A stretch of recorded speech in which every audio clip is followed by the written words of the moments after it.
This is Sally Kohn for the Women's Media Center. I'm talking with John Bonifaz, who is head of the organization Free Speech for People. And why on earth should people have free speech? Don't corporations do enough talking for all of us? Well, this whole campaign is really to say that corporations are not people, that we the people rule, not we the corporations. And we want a 28th Amendment to the Constitution to make clear that corporations are not people with constitutional rights. I'm so confused because I heard Mitt Romney. Yeah. He told me that corporations are people, my friend. When he said my friend, he was talking to me. Yes. So I'm sorry, you're disagreeing with Mitt Romney? Well, we're disagreeing with Mitt Romney, and we're disagreeing with the 5 justices of the U.S. Supreme Court who declared in the case of Citizens United v. FEC that corporations have the right to spend their general treasury funds in our elections to drown out the voices of ordinary citizens. It's a direct threat to our democracy and to our elections, and it's why we need to rise up and demand that we the people rule, not we the corporations.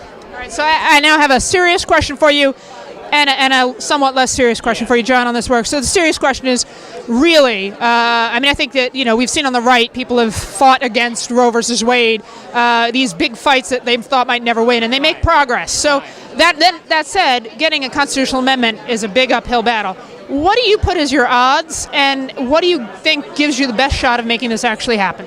Sally, we've done this before in our nation's history, 27 times before, once every decade in the last century except the 1940s and the 1980s. 7 times we've done it to overturn egregious Supreme Court rulings. We've done it to expand our democracy, to defend our democracy. We can and we must do it again. This is one of our moments in our nation's history where we have to come together as a nation and deal with that basic first principle, that it's we the people, not we the corporations, that people, not corporations, shall govern in America. And I believe truly that when we gather around the country and go to people all around the nation, they recognize that corporations are subverting our democracy and our government, and it's time we take our democracy back. All right, so the second question is, I appreciate you don't think corporations should be people, but since legally they are now, are corporations men or women?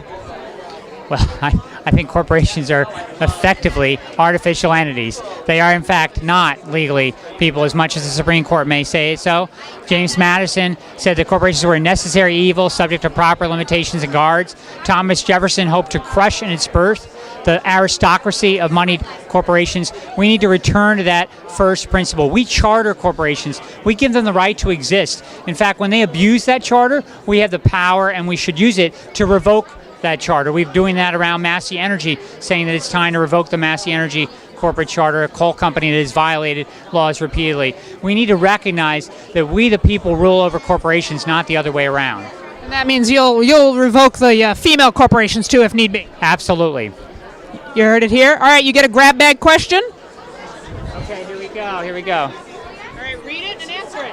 If Obama were a black woman, would conservatives hate him even more? Maybe corporations would. Way to stay on point, John. Thank you so much. Thank you. Good luck. Thank you very much.